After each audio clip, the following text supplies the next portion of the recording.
Cersei तट सुखदोटज निकट प्रिय भजनम निकट प्रिय भजनम सरसी तट सुखदोटज निकट प्रिय भजनम ललिता मुख ललनाकुल परमादर जजनम ललिता मुख ललनाकुल परमादर जजनम ব্রজকানন বহুমানন কমল প্রিয় নয়নম ব্রজকানন বহুমানন কমল প্রিয় নয়নম গুণমঞ্জরি গরিমা গুণ হরিবাসন বয়নম গুণমঞ্জরি গরিমা গুণ হরিবাসন বয়নম শুভদোদয় দিবসে বৃষ রবিজানি যদয়িতম प्रणमामि च चरणान्तिक परिचारक सहितं प्रणमामि च चरणान्तिक परिचारक सहितं। जगद्गुरु प्रभुपाद शिष्ल भक्ति सिद्धांत सरस्वती गोस्वामी ठाकुर जी की जय। पतित पावन शिष्ल गुरु महाराज जी की जय। पतित पावन दशमस्थान आचार्य वैष्णव वैष्णविंद की जय। भजनानंदी समागत भक्त की जय। আমরা শিশলা সচ্ছন্দ ভক্ত ঠাকুর মহাশয় শ্রী শ্রী হরিনাম চিন্তামণি ষষ্ঠ পরিচ্ছেদ গুরুবজ্ঞা সম্বন্ধে সেই অনুসারে বিভিন্ন আদেশ উপদেশ নির্দেশ বাণী গুরুবর্গের কাছ থেকে শুনেছি। আজকে একটি প্রশ্ন প্রভুপাদের গণ শ্রীশ্রীমৎ সুন্দরানন্দ বিদ্যানাথ প্রভু প্রশ্ন রেখেছেন, আচার্য কি নির্বিচারে মন্ত্র দীক্ষা দান করেন? নির্বিচারে অর্থাৎ বিচার না করে, নির্বিচারে অর্থাৎ যিনি মন্ত্র নিতে এসছেন, দীক্ষা নিতে এসছেন, তার সম্বন্ধে বিচার না করে যে এসছে তাকেই দীক্ষা দিয়ে দেওয়া হচ্ছে, এটা কি করেন? না বিচার করেন কাকে দেওয়া হবে, কে যোগ্য কে অযোগ্য, কার শ্রদ্ধা আছে কার শ্রদ্ধা নেই, আগে কার শ্রদ্ধা উৎপাদন করে তারপর মন্ত্র দীক্ষা দিতে হবে, এসব বিচার না করেই কি দীক্ষা দান করেন? উত্তর, শ্রী মহাপ্রভুর সম্বন্ধে বিতর্ক এই শীর্ষক প্রবন্ধ সজ্জন দর্শনী 4.1 থেকে ঠাকুর মহাশয় লিখেছেন, পূজ্যপাদ মন্ত্রাচার্যগণ যথাশাস্ত্র সৎপাত্র থাকিয়া উপযুক্ত পাত্রকে মন্ত্র দান করিবেন। এ তৎসম্বন্ধে পরস্পর পরীক্ষাবিধি শ্রী হরিভক্তি বিলাসে উল্লিখিত হইলেও কার্যে প্রচলিত হয় না। তন্নিবন্ধন গুরু শিষ্যের উভয়েরই পতন ও তৎসঙ্গে সম্প্রদায় বিকার অনিবার্য হইয়া উঠিয়াছে। পূজ্যপাদ মন্ত্রাচার্যগণ যারা মন্ত্র দান করেন, এখানে মন্ত্রাচার্য বলেছেন, এটা একটা অ্যাডজেক্টিভ বিশেষণ। এমনও আচার্য যারা মন্ত্র দান করেন না, হরিকথা বলেন, কীর্তন করেন, নিজে ভজন করেন, তিনিও আচার্য, নিজে ভজন করেন তিনিও আচার্য, কারণ নিজে ভজন করে তিনি শিক্ষা দেন। এই জন্য বলা যাবে না যে উনি তো কাউকে দীক্ষা দেননি, উনি তো কোথাও প্রচার করেননি। ঠাকুর মহাশয় অন্যত্র লিখেছেন, সেখানে প্রশ্ন আছে যে বৈষ্ণব আচার্যগণ কিভাবে এই বৈষ্ণব ধর্ম সম্প্রদায় রক্ষা করেন এবং জীবের মঙ্গল করেন। সেখানে একটা বলা আছে যে তারা সদ্গ্রন্থাদি রচনা করেন, কেবল গ্রন্থ রচনা করে তারা মঙ্গল করেন। আবার কেউ আছেন যারা পদাবলী রচনা করে জগতের মঙ্গল করেন, ছিল ঠাকুর মহাশয়, নতম দাস ঠাকুর মহাশয় আদি অনেকে, লোচন দাস ঠাকুর অনেকে পদাবলী রচনা করেছেন। এইসব পদাবলীর মধ্যে সব শাস্ত্রের সিদ্ধান্ত আছে। আবার কেউ কেউ নাম প্রেম প্রচার করে জগতের মঙ্গল করেন, নাম প্রেম প্রচারক এরকম সাধুও দেখা যায়। আবার কেউ কেউ আছেন নিজে ভজন করে কেবল পৃথিবীতে অবস্থানের দ্বারা জগতের মঙ্গল করেন, এইগুলি আমরা দেখতে পাই না। এই জন্য যারা এই ব্যবসা ভিত্তিক মানসিকতা নিয়ে এসছে তারা এইটা চালিয়ে দেন, ওনারা তো প্রচার করেন নাই, তাহলে নিশ্চয়ই ওনাদের গুরু ওনাদেরকে পরিত্যাগ করেছেন। দেখো আমাদের গুরু কত প্রচার করেছেন, কত শিষ্য তার, যে ওনারা তো প্রচার করেন নাই, এ এক মহা অপরাধ। নাও করতে পারেন, বৈষ্ণবের ইচ্ছা তিনি কি করবেন। তিনি নিজে ভজন করে পৃথিবীতে অবস্থান করলে পৃথিবী দেবী আনন্দিতা হন এবং পৃথিবীবাসী সব জীবের মঙ্গল হয়।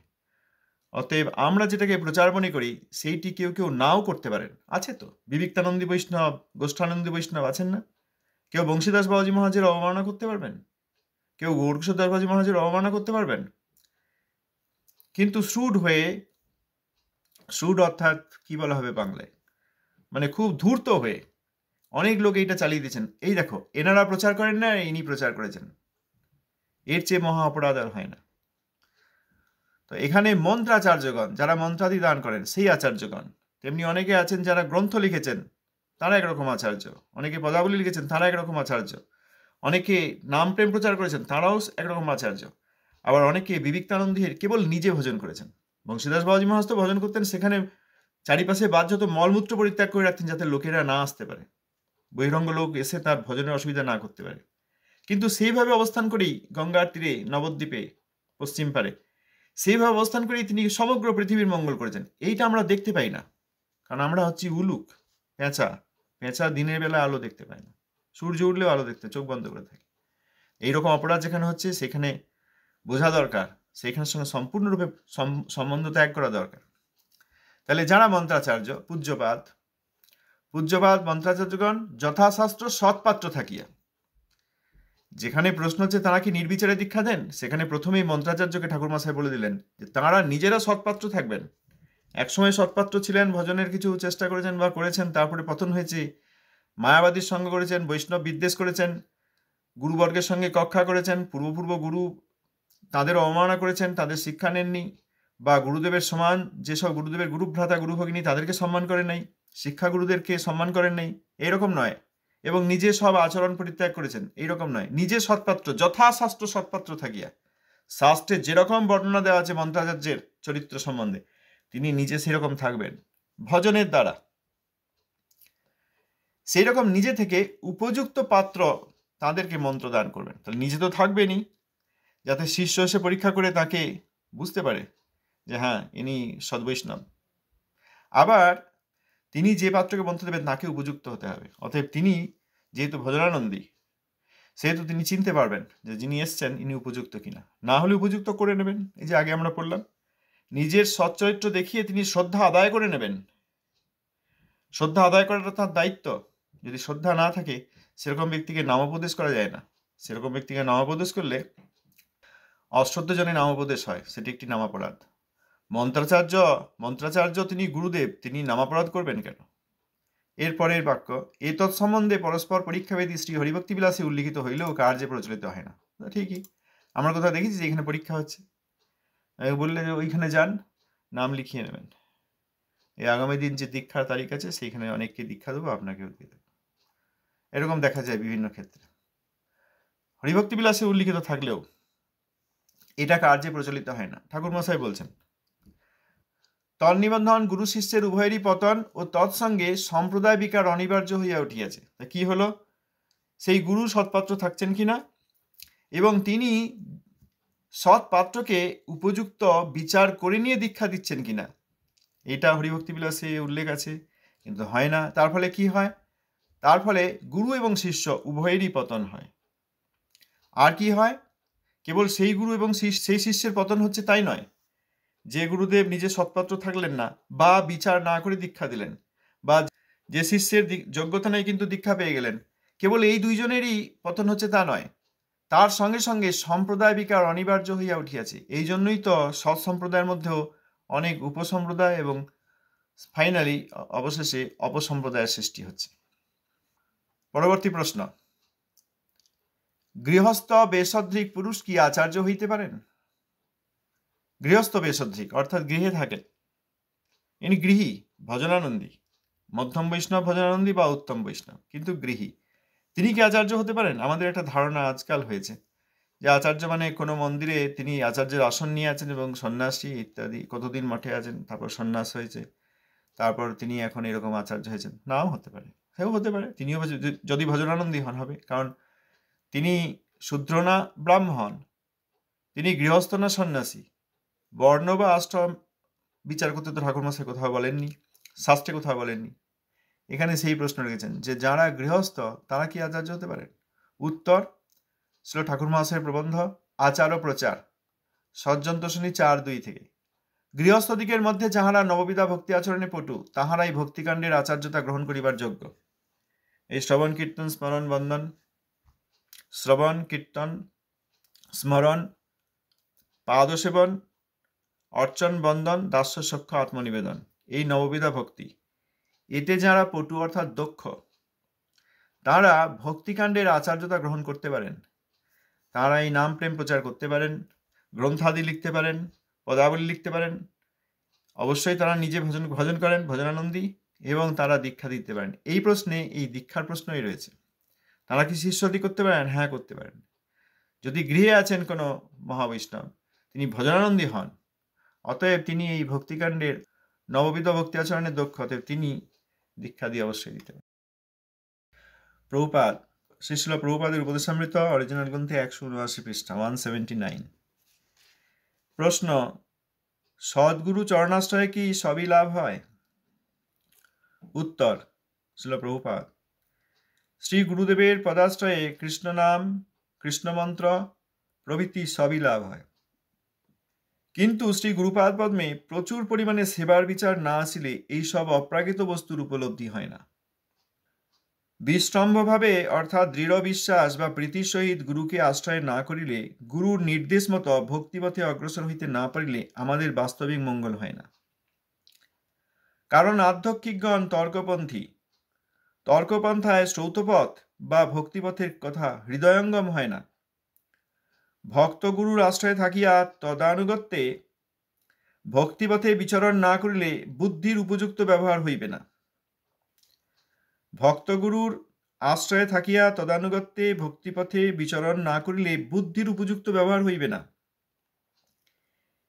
এই জন্যই শাস্ত্রে উক্ত হইয়াছে, আদৌ গুরুপদাশ্রয় তস্মাৎ কৃষ্ণ দীক্ষাদি শিক্ষণম বিষ্টম্ভেন গুরু সেবা সাধু বর্তমানুবর্তনম। শ্রী গুরুদেবের পদাশ্রয়ে কৃষ্ণ নাম, কৃষ্ণমন্ত্র প্রভৃতি সবই লাভ হয়। কৃষ্ণ নাম কি? কৃষ্ণ নাম মানে নামই ভগবান। কৃষ্ণ নাম দিয়েছেন মানে ভগবানকে দিয়েছেন। আমার এখন অনর্থ আছে, অপরাধ আছে, নামাপরাধ নামাভাস হয়ে যাচ্ছে। যেদিন অপরাধ চলে যাবে আর নামাভাস চলে যাবে, সেই দিন শুদ্ধ নাম উদিত হবেন, সেই দিন কৃষ্ণ নাম আর কৃষ্ণ বোঝা যাবে। তখন আর নামাক্ষর মাত্র নয়, তখন শুদ্ধ নাম উদিত হবেন। আর কৃষ্ণ মন্ত্র, কৃষ্ণ মন্ত্র কি? কৃষ্ণ মন্ত্র মানে আমরা প্রার্থনা করছি যে আমাকে কৃষ্ণের নিকট সমর্পণ করো। হে যোগমায়া দেবী, আপনি আমাকে কৃষ্ণের নিকট, সপার্ষদ কৃষ্ণের নিকট আমাকে সমর্পণ করুন, এই প্রার্থনা। অতএব ভগবান লাভ হয়, আর ভগবানের কাছে আমাকে সমর্পণ করুন এই প্রার্থনামূলক যে মন্ত্র, সেটিও লাভ হয়। কিন্তু শ্রী গুরুপাদ পদ্মে প্রচুর পরিমাণে সেবার বিচার না আসলে এইসব অপ্রাকৃত বস্তুর উপলব্ধি হয় না। তা হলো কৃষ্ণ নাম লাভ হলো, কৃষ্ণ মন্ত্র লাভ হলো, কিন্তু তারপরে যদি শ্রী গুরুপাদ পদ্মে অযোগ্য গুরুতে বলেন নাই, বৈষ্ণব বিদ্বেষী গুরু বলেন নাই, তপস্বী গুরু, যোগী গুরু, কর্মী গুরু, জ্ঞানী গুরু, প্রবঞ্চক গুরু, আংশিক গুরু, ঐন্দ্রজালিক গুরু, এইসব বলেন নাই, শ্রী গুরুপাদ পদ্ম অর্থাৎ শুদ্ধ বৈষ্ণব, সেই রকম কিন্তু শ্রী গুরুপাদ পদ্মে প্রচুর পরিমাণে সেবার বিচার না আসলে এইসব অপ্রাকৃত বস্তুর উপলব্ধি হয় না। এই প্রাপ্ত হয়ে গুরুদেবকে প্রচুর পরিমাণে সেবা করবেন, তবে হবে, তবে অপ্রাকৃত বস্তুর উপলব্ধি লাভ। অপ্রাকৃত বস্তুর উপলব্ধি খুব প্রয়োজন, না হলে অপ্রাকৃত ধামে যাওয়া যায় না। প্রাকৃত বুদ্ধি নিয়ে আমরা তো অপ্রাকৃত ধামে যেতে পারবো না। আমরা তো টিকিট কেটে বাসে ট্রেনে চেপে ধামে চলে যাচ্ছি, কিন্তু প্রাকৃত বুদ্ধিতে যাচ্ছি, গ্রাম মনে করছি আমাদের মতো, সেখানেও অনেক কিছু প্রাকৃত দর্শন হচ্ছে, তার ফলে আমরা তো ধামে গিয়েও যেতে পারছি না। তা নিত্য ধামে যাবো কি করে? যদি অপ্রাকৃত বুদ্ধি থাকে তাহলে যাওয়া যাবে, আবার অপ্রাকৃত বুদ্ধি থাকলে এই শরীরটাকে না নিয়েও ধামে যাওয়া যাবে। আত্মা যেতে পারবেন, আত্মা যেতে পারবেন, আর ধাম, শ্রীধাম আত্মার নিকট আবির্ভূত হবেন। যেখানেই আত্মা আছেন, ধাম সেইখানে আবির্ভূত হবে, আত্মার ধামেই অবস্থান করবেন, নিত্যধামই এইখানে আবির্ভূত হয়ে যাবেন। আমাদেরকে একটা শরীরটাকে বয়ে নিতে গেলে রিক্সা, সাইকেল, বাস, ট্রেন, গাড়ি ঘোড়া, বিমান, জাহাজ দরকার হতে হয়। কিন্তু ধামের আসতে তো আর জাহাজ লাগবে না। ধামের আসতে, ধামকে কি বিমানে আসতে হবে? এই নিত্যধাম থেকে, নিত্যধাম, নিত্য বৈকুণ্ঠ থেকে কি এই বিমানে করে বা ট্রেনে করে আসবেন? ধাম তো যে কোনো সময় আবির্ভূত, তার আবির্ভাব যে কোনো স্থানে আবির্ভূত হতে পারেন। মন যে কোনো জায়গায় যেতে পারে, পারে না? আমাদের মন, এখন এখানে আছি, মনে করলাম অন্য স্থান বা অন্য কিছু, সেখানে চলে যেতে পারি, এবং যাচ্ছিও। মন আমাদের স্থির নয়। শরীরকে না নিয়ে গিয়েও আমরা মনে যেতে পারছি। ধর আমার স্কুল মনে পড়ছে ছোটবেলায়, আমি সেখানে চলে গেলাম এখনই মনে মনে, এরকম ঘর আছে, দৌড় আছে, এরকম গাছ আছে, এরকম সেই সব ছাত্ররা এখনো রয়েছে, এইসব মনে মনে চলে গেলাম। শরীরটাকে তো নিয়ে যেতে হয়নি। আর মন তো এই ব্রহ্মাণ্ডেরই বস্তু, চিদাভাস মন, সূক্ষ্ম বস্তু, কিন্তু মন যেতে পারছে। অতএব ব্রহ্মাণ্ডের অন্তর্গত বস্তু মন সেই ব্রহ্মাণ্ডের মধ্যেই যেতে পারছে যেখানে যেখানে তার ধারণা আছে। মনের ধারণা থাকলে যদি মন যেতে পারে, যখন অপ্রাকৃত ধারণা আত্মার আসবে তখন আত্মাও যেতে পারবেন। আর অপ্রাকৃত ধারণার সঙ্গে ভগবত সেবা করলে ধাম কৃপা করে আবির্ভূত হবেন। ধাম তো অপেক্ষা করছেন যে কোন আত্মা অপ্রাকৃত ধারণা নিয়ে আমাকে স্মরণ করবে, আমি তার কাছে যাব। ধাম বড় কৃপাময়। সুতরাং এখানে বলছেন যদি এই কৃষ্ণনাম মন্ত্র প্রভৃতি সবই লাভ হয়, কিন্তু শ্রী গুরুপাদ পদ্মে প্রচুর পরিমাণে সেবার বিচার না আসলে এই সব অপ্রাকৃত বস্তুর উপলব্ধি হবে না। তাহলে প্রচুর পরিমাণে সেবার বিচার আসতে হবে। বিস্তম্ভভাবে অর্থাৎ দৃঢ় বিশ্বাস বা প্রীতির সহিত গুরুকে আশ্রয় না করিলে, গুরুর নির্দেশ মতো ভক্তিপথে অগ্রসর না হইতে না পারিলে আমাদের বাস্তবিক মঙ্গল হয় না। বিস্তম্ভভাবে, গৌরব আর বিস্তম্ভ, গৌরব মানে দূরে থেকে এরকম, দৃঢ় বিশ্বাসের অভাবে বা প্রীতির অভাবে যদি আমরা সেবা করতে যাই তাহলে সেটা বিস্তম্ভ সেবা হবে না। বিস্তম্ভ সেবা একদম খুব প্রীতি করে, মা যেমন সন্তানকে ভালোবাসে, সেখানে সন্তানও মায়ের সঙ্গে ব্যবহার করে, সেখানে দেখে না যে কোথায় হাত লেগে গেল, কোথায় পা লেগে গেল, কি করা উচিত কি করা উচিত নয়। বিস্তম্ভ হবে, তার আর অন্য চিন্তায় নেই, খুব আন্তরিকতার সঙ্গে সন্তানের মা ভালোবাসেন, সেবা করেন।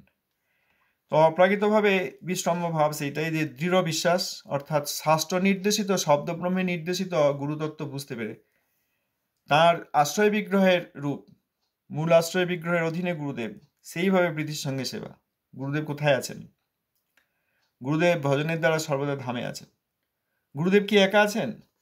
গুরুদেব একা নেই, গুরুদেব সেখানে আর সব আশ্রয় বিগ্রহগণের মধ্যে, আশ্রয় বিগ্রহ অনেক, সেখানে আর সব আশ্রয় বিগ্রহগণের মধ্যে আছেন, একসঙ্গে আছেন।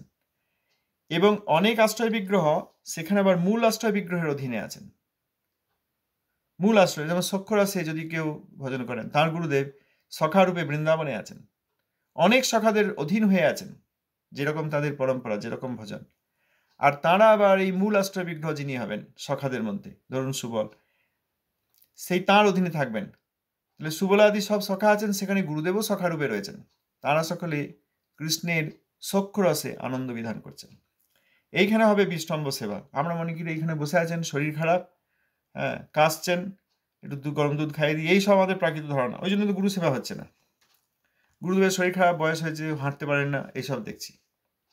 অবশ্য শ্রীগুরুপাদ্ম হতে হবে, সদ্গুরুপাদ্ম হতে হবে। এইটা শুনে আমরা যদি আমরা যে যেমন কুলগুরু পেয়েছেন, কেউ কেউ অনেকে আবার বৈষ্ণব বিদ্বেষী গুরু করেছেন, অনেকে সম্প্রদায় বিরোধী গুরু করেছেন, এই তাদেরকে গিয়ে আবার ভালোবাসতে শুরু করলাম কারণ প্রভুপাদের উপদেশে শুনে এলাম, তাতেও তো কোনো লাভ হবে না। হবে? যায়নি তাই, তাতে কোনো লাভ হবে? প্রভুপাদ বলেছেন শ্রীগুরুপাদ পদ্মের প্রচুর পরিমাণে সেবা বিচার আসতে হবে, বিষ্ণম্ভভাবে বা দৃঢ় বিশ্বাস বা প্রীতির সঙ্গে গুরুকে আশ্রয় করতে হবে, এবং সেই গুরুদেবের নির্দেশ মতো ভক্তিপথে অগ্রসর হতে না পারলে আমাদের হবে না।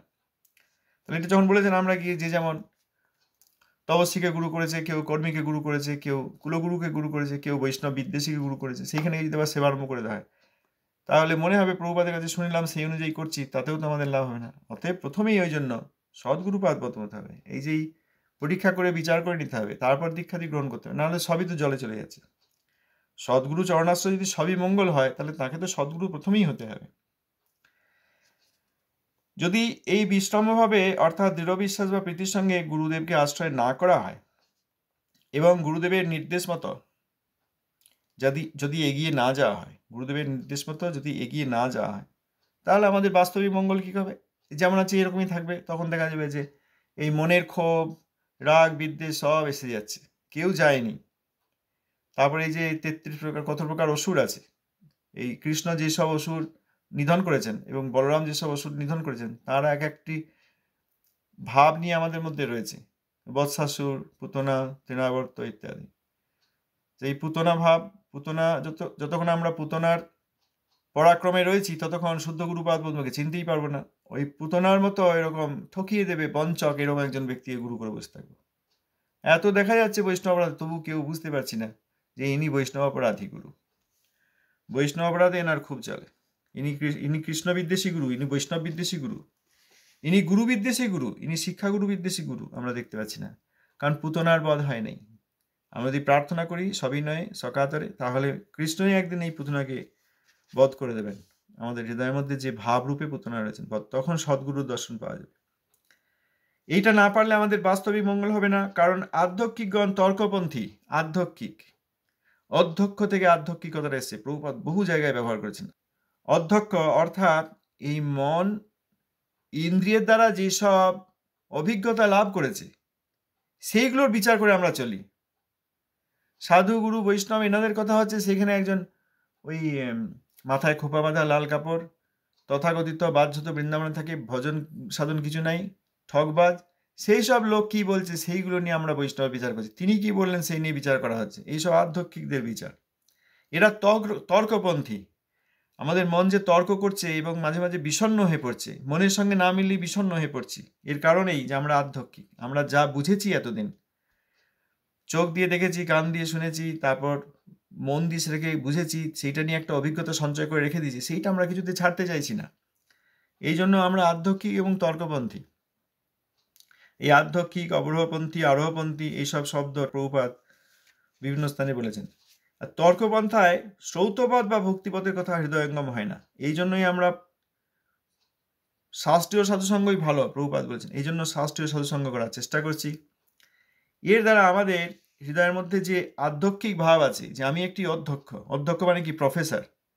এই জগতে অধ্যক্ষ মানে প্রফেসর, মানে একদম প্রিন্সিপাল নয়। অধ্যাপক প্রফেসর, আর অধ্যক্ষ হচ্ছে প্রিন্সিপাল। অধ্যক্ষ মানে তিনি এবারে সব জানেন, সব শিক্ষকদের তিনি এই রোস্টার তৈরি করেন, ছাত্ররা কি কি পড়ছে, কোথায় কি কোর্স হচ্ছে, পুরো কলেজের ঘটনা সব জানেন। প্রিন্সিপাল, অধ্যক্ষ। আমিও সেই রকম মন নিয়ে বসে আছি, 5টি ইন্দ্রিয় নিয়ে সারাদিন যত ট্রানজ্যাকশন হচ্ছে মনের সঙ্গে, all the transactions happening through the senses with the sense objects, based on that I have collected some experience. এই এক্সপিরিয়েন্সগুলোকে এবার মণিমাণিক্যের মতো হাতে করে, হাতে গায়ে মেখে বসে আছি, মাথার চূড়া করে বসিয়ে রেখে দিয়েছি, যে এত আমার অভিজ্ঞতা। এই হচ্ছে আধ্যক্ষিক।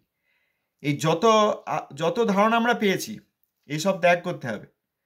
হ্যাঁ, অন্যান্য ধারণা ত্যাগ করা তো সহজ, কিন্তু ভক্তিপথের যে ধারণাগুলি আমরা ভেবে নিয়েছি এতদিন, যে বিভিন্ন জায়গায় মনে করছি এইটা বোধহয় ভক্তি ধর্ম, এইটা বোধহয় প্রচার, এরা বোধহয় ভক্ত, এই যে আমরা ধারণা করে নিয়েছি, এইটা তো আমরা পরিত্যাগ করতে পারছি না।